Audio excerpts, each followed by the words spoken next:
Nashukuru pale nimetoka, kushukuru mimi sitachoka, nashukuru pale nimetoka. Hi everybody, welcome to the NOOK by Joyride. I am so excited to be here. I hope you've been enjoying the episodes, especially the one that we did on maybe success is how I treat myself when I fail. I've received a lot of feedback on it and even in person about that episode. So I hope it helped you reflect on your failures and I hope you were a bit kinder to yourself. Now, to today's conversation, I don't have any comments to read like Ben, but on today's conversation, we're going to be talking about maybe we don't really know what we want. Do we really know what we want? 15 is a long list. Can I list 15 things that I know that I want? In general in life? Yeah. 15 is a lot. So maybe like I want, for my family, I do deeply desire to grow old with Ben. So that means I want my marriage to work. For my kid, I just want a really healthy child, both physically, emotionally, spiritually, a healthy child, 360. So that's as far as my family is concerned, my nuclear family. Career-wise, I have an idea, but let's just say we're figuring it out as we go. I want... Now, do I need to break them down? I might just list whatever I want. Okay. I want to build a home for myself and my family. I want us to build a home because it's not a one-person job. I really want to lose weight, guys. And I've talked about this, but I really do want to lose weight. The other one is... It could be vain, it could be whatever. So there's something that had come to my mind and it's disappeared. Oh, yeah, I want to change my style. I've actually been thinking of working with style consultants. I have, but you didn't know that, didn't you? Yeah. I want to change my style. Consultant. No, you're not. You copy my style. So I want to change my style. Those are the few things that come to mind. Maybe others will come. I want to be a more intentional friend. I want to enter my auntie era. So my friends, please, I really want to enter my auntie era. I saved the best for last. I want to be very intentional again with my relationship with God. And I've already started. I do devotionals every evening, though Ben and Tawa interrupted, mostly Ben. But yeah, I really want to deepen my relationship with God. I've been doing a lot of Bible study, which is fun for me. Is it crazy that I can't list 15 things? I think it is, but also the fact that it's like I'm needed to list them like pap right now is hard. Of course, if somebody put you on the spot and asked you for 15 things, but I do know I have them. It's just like having to remember them and say them. Ama, should we know them and remember them? I don't know. But yeah. How many have I mentioned? Maybe like 10? No. Like 7? 6, maybe 7. I have 8 more, which by the end of the episode, I'll have told you guys. I think it's difficult for me because there are multiple tabs open. And if you're told to mention one, you're like, so if I say this, does it disqualify the other one? And so just putting everything together makes it hard. But also I think the fact that there's so much, I've realized about myself, I'm surrounded by a lot of noise. And I've been meaning to take some time off, not even social media, just to go somewhere and just sit with your thoughts. I think I'm surrounded by so much noise that it's hard to tell what Wanjiru wants and what Wanjiru is fed to think that she wants. When we go out to eat, I rarely know. So unless it's a restaurant that I'm very sure I like their food, I always know, and it's my go-to order. Like I will never experiment with anything else in the menu. If it's somewhere new, I most probably never know what to order. And I don't know why. I always delegate that decision, mostly to my sister. She always has better ideas of what to eat. But I don't understand why I can't. If it's a new place, I hardly ever choose for myself. I delegate that decision. Maybe it's because I'm making so many decisions. Why should I decide what I want to eat as well? And someone else can decide it for me? That's a good question. How much of today has been dictated by what I want to do versus what I need to do? So most of today, it's a mixture of two. I have things that I have needed to do, and there are things that I have wanted to, like coming here to record. I'm excited to come here and record. There are some things I look like, because we're shooting this in the afternoon, like there are things I'll do after this that I need to do. I really just don't want to do them. I think it's a mix of both. But I think life, if I'm to look at it, life is really a mix of both. That things that you want to do and you get to do them, which is great, but there are things that you need to do and you have to do them, because if you don't, then maybe you'll lose your job, maybe something will just be messed up, kati. So it's a mix of two. But looking at today, it's a mix of two. I've done some things that I want to do, some things that I need to do, that I'm not particularly excited to do. How much of my life do I actually do things that I want to do? It's interesting. I have found myself over the last I'd say I started to feel it like deeply maybe weeks back. I've been feeling, and I don't know if this is what moms call mom guilt. I've been feeling this innate want to sort of like stay at home with my son and just like be his mother. And practically I'm not able to do that because we have to get out and work. But I've come to realize that it's so, and I haven't figured this out completely because I said it's just been a few weeks, but there's a part of me that's been wondering, how can I rewire my life that I can spend, because that's what I want to do, that I can spend more time with Tawa at home being his mother, and also figure out work.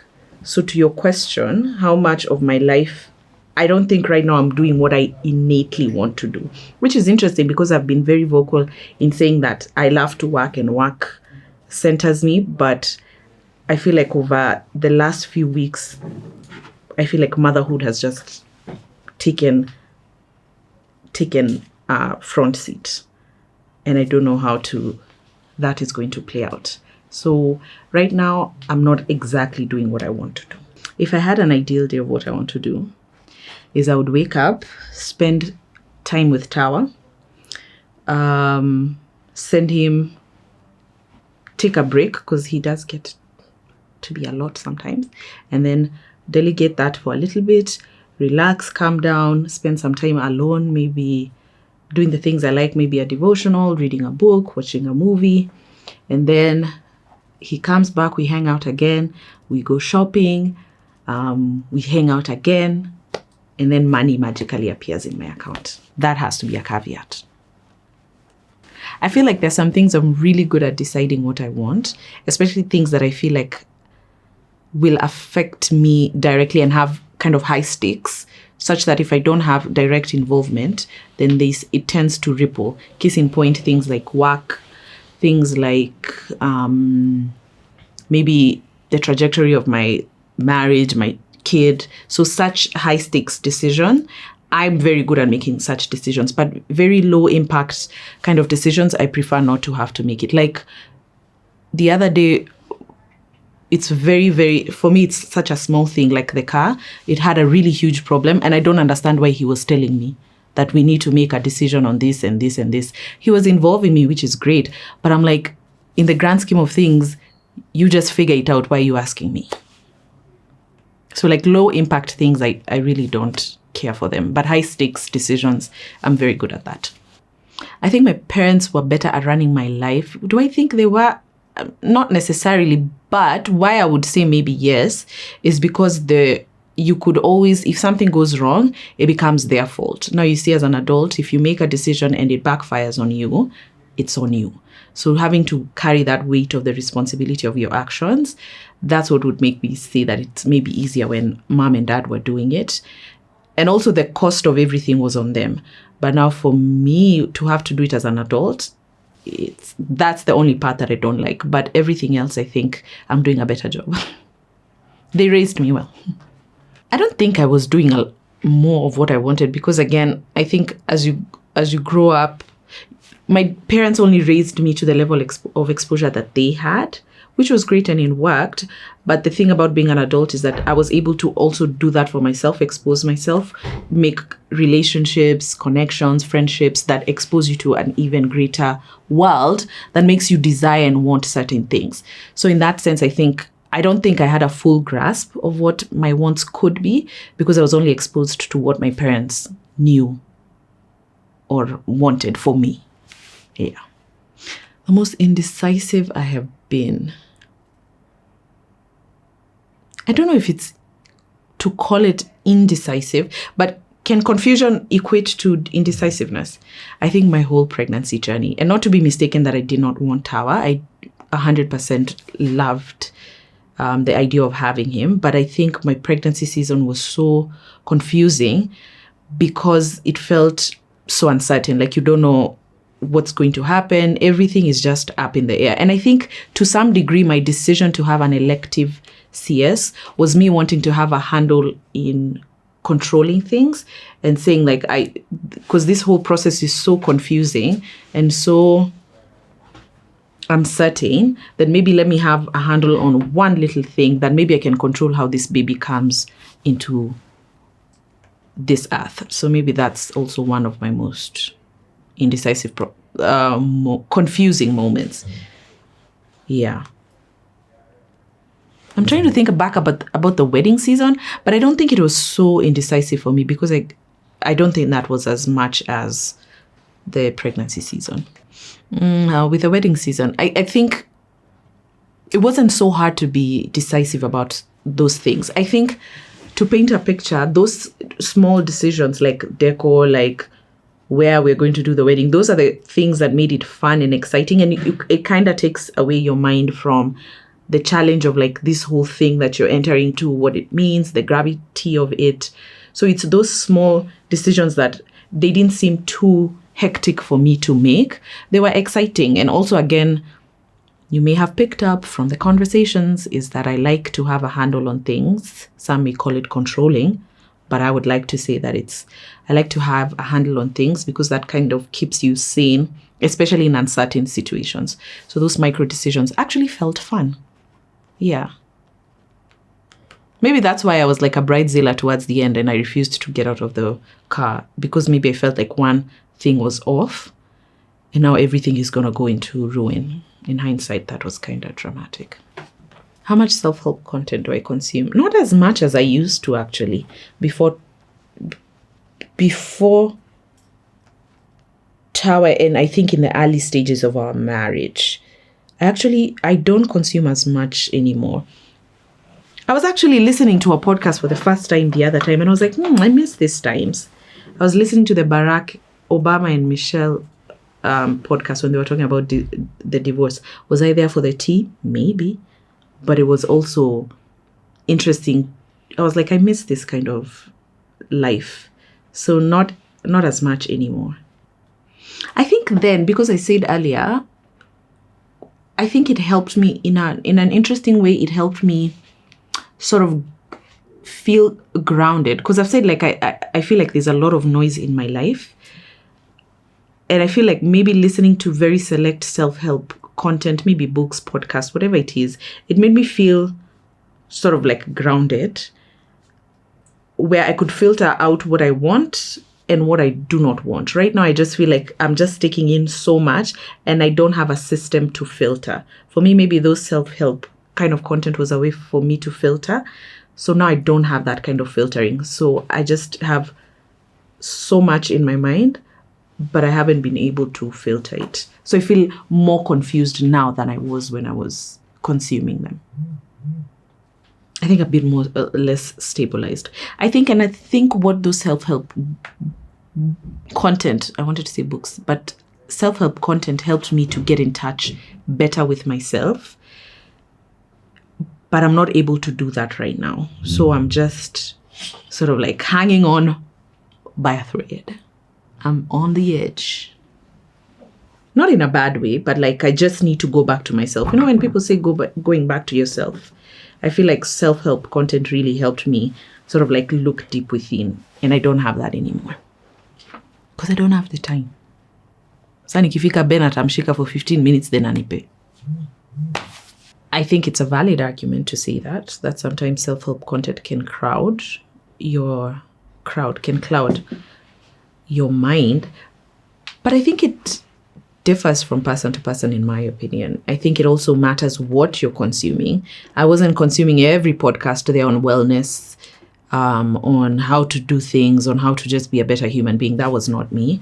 I was very specific. I think there were some podcasts that I was really keen on hearing. Case in point, I think I really liked how I built this, and it wasn't just business, it was just across the board. I'm trying to remember another one. I really liked like specific self-help books, not every other self-help book. So I think it differs from person to person, and it really matters what kind of content you're consuming. Not that you're listening to every podcast on self-help. See, that will be confusing. But if you have like specific podcasts, then that makes sense to me. Have I ever been in a space where I've been too informed to make a decision? I don't want to say to make a decision, but okay, this is the answer. This is a question I'm going to answer, and I don't know if it's to make a decision. I may have realized that sometimes I may have become too informed, quote unquote, for lack of a better word, that it kind of affects the marriage in a way. Like, it's like I'm not able. So you're working on yourself. You're trying to be here, but you don't realize that maybe the marriage is here. And I'm not saying that it's struggling, but enough to meet it where it's at and work on it where it's at, and not trying to see it from the lens of where you are. It's like you try to meet it at where it's at and try to get it to where you are. Does that make sense? It's interesting that you asked me, because even like the biggest question from my friends right now is, what do you want for your birthday? And I can't tell them what I want for my birthday. What do you think I want? That's true. I want to go home and be with Tara. Ben, what do you think I want? Money. I said that I want to change my style. Many people must have 15 things they want at the same time. I think you want to create a big... Which timelines are we giving ourselves with these ones? It could be as wild as possible, isn't it? Yeah, I want a second car, and that's specific to me. I feel like the car we have right now is for Ben, but I want a car that's specific to me. He'll argue that out. That's like... I want to get on a diet, but I did say about James, and I've told Ben I want IF, and he's laughed at me. Yeah, those are my wants. Kwani, they have to be 15. Do you have 15 wants? Probably. Right now? Do you have 15 things? Yeah. Name 15. Okay. I would want a house. I've said that. I would want cars that I love. Okay. I'd want to be a present dad. Okay. I'd want to tour more musically. I'd want to grow Joyride into different shows and have more people in the team. I'd want to get more fit, more jacked. I'd want to grow spiritually. Number 3, I'd want to give more. I'd want to have people that I just support. Or people I just pay for school fees, rent. I'd want to... That's a good one. I also, at least we share that want to give more. I want to give more. I really want to take a trip with my family. I really want to take a trip with my family. Nimefanya like 10 saizi. I really want to take a trip with my family. Oh, that's a good one. I also want to stop breastfeeding. That's a deep want for me right now. All right, thank you so much for watching the NOOK. Please let me know your wants, your 15 wants in the comment section. I will see you guys next time. Bye.